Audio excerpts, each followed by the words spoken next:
سلام میکنم خدمت همه دوستان عزیز. با آموزش تنظیمات افزونه آل این وان سئو پک در خدمت شما هستیم. شما این افزونه رو میتونید به صورت رایگان از سایت وردپرس دانلود بکنید. نسخه حرفه‌ای اون هم از سایت سئو قابل دانلود هست. فقط این رو اضافه بکنم که نسخه حرفه‌ای و رایگان این افزونه تفاوت چندانی با هم نداره. همچنین میتونید فایل فارسی سازی این افزونه رو هم از سایت سئو دریافت بکنید تا توضیحات افزونه رو به صورت فارسی در اختیار داشته باشید. بعد از نصب افزونه شما با صفحه‌ای مثل صفحه مقابل مواجه میشین که در پایین اون شما میتونید تنظیمات افزونه رو اعمال بکنید. شما بر روی هر قسمت که کلیک بکنید توضیحاتی رو به شما نشون میده. اولین قسمت وضعیت افزونه است که باید بر روی حالت انیبل باشه تا اصلا افزونه فعال باشه. مورد بعدی عنوان صفحه اصلی هست. این عنوان باید بین 60 تا 70 کاراکتر باشه.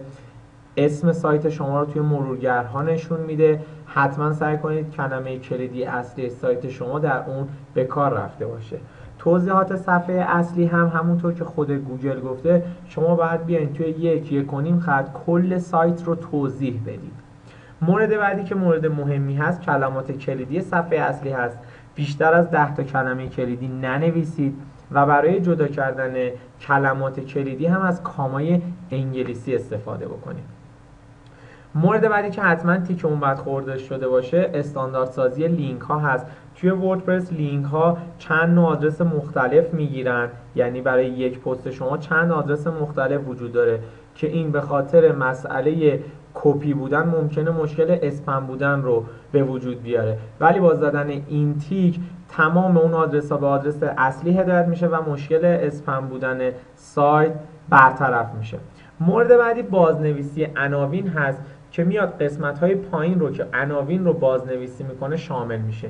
شما این تیک رو میزنید، قسمت های مختلف یک سری پیش‌فرض هایی داره که مثلا میاد برای عنوان صفحات عنوان سایت رو به عنوان صفحه اضافه میکنه، همینطور برای دسته ها و قسمت های مختلف دیگه.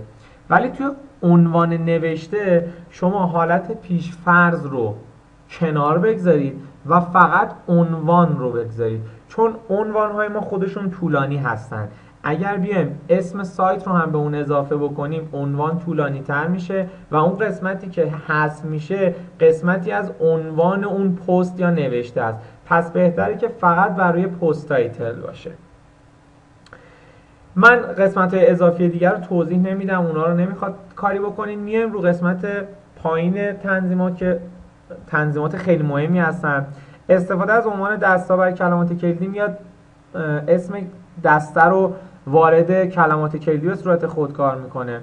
استفاده از برچسب در کلمات کلیدی کار شما رو راحت‌تر میکنه، یعنی چیزایی که شما به عنوان برچسب توی نوشته‌های وردپرس مینویسید رو خودش خودکار وارد کلمات کلیدی میکنه. فقط دقت کنید اون کلماتی رو که در برچسب‌ها مینویسید در کلمات کلیدی دیگه وارد نکنید که دوباره نویسی نشه.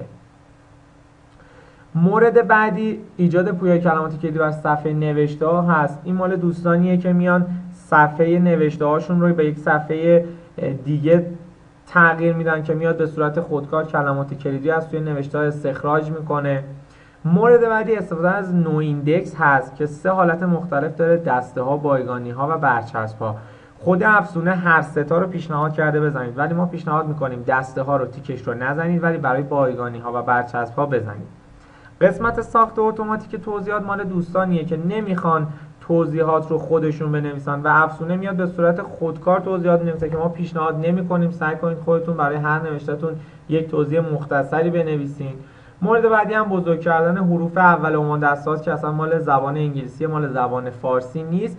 قسمت‌های دیگه هم مورد خاصی نداره. در آخر هم با زدن تنظیمات بروز رسانی تنظیمات شما برای افزونه اعمال میشه. امیدوارم که این آموزش مورد استفاده شما قرار بگیره. موفق باشید.